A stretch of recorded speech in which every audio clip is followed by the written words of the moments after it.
Volts, está com a gente aqui. Esteve conosco no ano passado na Rádio Bicuda e agora está no nosso podcast. Marco, obrigado por ter vindo. Maravilha. Fala um pouquinho sobre você pra gente aí.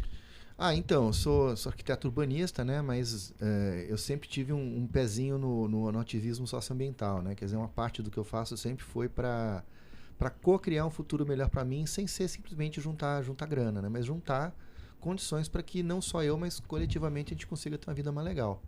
Então, desde então, eu comecei a enveredar um pouquinho para o lado também de permacultura, né? Que é essa coisa da cultura da permanência, né? Que é a gente conseguir permanecer nesse planeta sem estragar ele, né? Que é uma mentalidade que veio do Bill Mollison, David Holmgren, de forma para a cultura do homem branco conseguir aprender com as culturas originais antes que elas sejam destruídas, né? Então é meio que isso, e só que posto em prática. Então o que me traz ao Rio de Janeiro, né? Tem uma vereadora aqui, nossa conhecida em comum, que é a Tainá de Paula, que ela está na Comissão de Assuntos Urbanos da Câmara do Rio. E ela está fazendo a revisão do plano diretor. E eu tive a oportunidade de trazer para esse debate do plano diretor a questão da soberania de alimentos, de água e comida, né? De o plano diretor já ser planejado para que você possa ter um Rio de Janeiro com 100% de acesso a alimentos por parte da população, né? Que, como qualquer metrópole brasileira, uma população bastante judiada, né, por seguidas e consecutivas crises financeiras e uma mecânica de exclusão social radical, né, em que cada vez mais a desigualdade se intensifica, né, e esse é o motor de uma série de problemas que se autoalimentam em ciclos viciosos, né, que é desigualdade, poluição, criminalidade, tudo isso funciona como ciclos viciosos. Então a gente pode quebrar ciclos viciosos e começar ciclos virtuosos, né? Começando a pegar áreas, por exemplo, que estão abandonadas na cidade e você começar a recuperar uma nascente, mas ao mesmo tempo que você está recuperando a nascente, você está plantando frutífera, gerando alimento, aí gera emprego, aí o curso que você dá para treinar as pessoas para fazer aquilo ali, de repente você consegue que uma universidade daqui do Rio certifique o camarada, que ele possa apresentar para o RH de uma empresa, ó, fiz o curso tal, válido por exemplo, pela UF, Federal Fluminense, ou FRJ, tanto faz, né? Porque isso é uma experiência que vem dando certo nas periferias paulistas, né? Que por que não repetir essa experiência em outras metrópoles brasileiras? Porque os movimentos sociais em São Paulo têm dado cursos e treinamentos que têm sido abraçados como projetos de extensão de universidades de São Paulo, como, por exemplo, a Federal do ABC começou a certificar os cursos de lógica de programação e programar o básico de web e aplicativos em JavaScript, HTML, CSS, que quem tem dado esses cursos são voluntários do MTST, né, o Movimento dos Trabalhadores Sem Teto, que muita gente não sabe do que se trata, né, fica ouvindo boataria de propagandista fantasiado de jornalista, mas que pouca gente sabe que tem muito movimento social muito diferente do que é noticiado pela mídia, que faz um trabalho muito sério.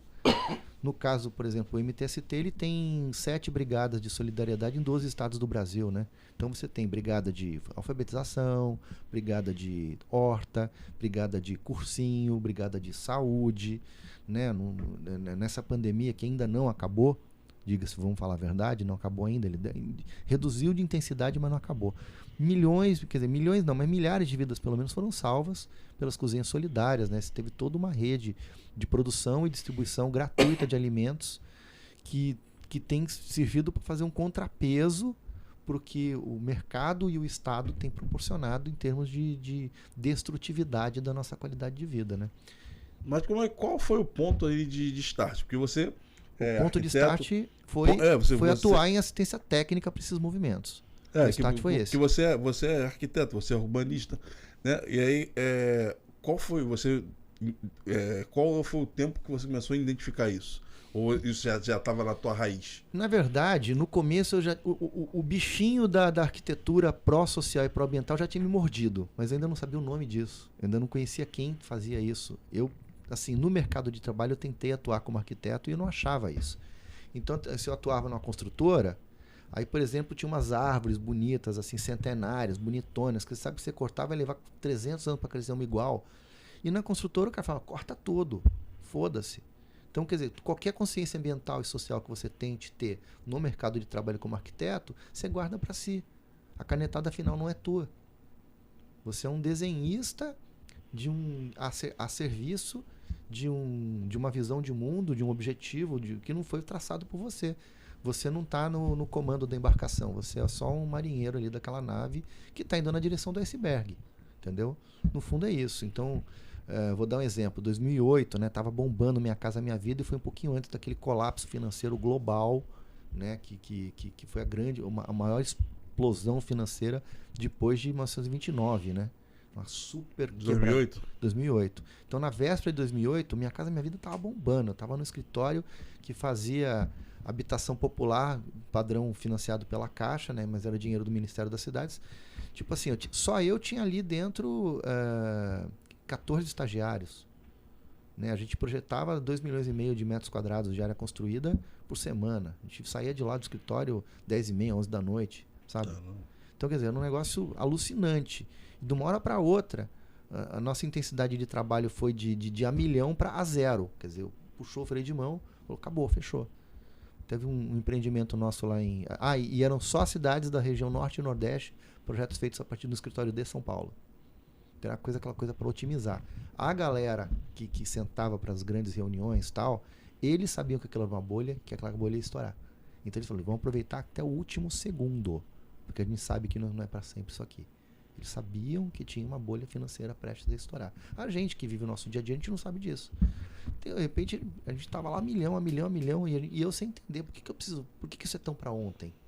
Eu não sabia que aquilo estava para acabar. Os nossos chefes, os nossos diretores de incorporadora sabiam tudo isso, entendeu? Então, é muito interessante você perceber a artificialidade do sistema financeiro que nos rege, né?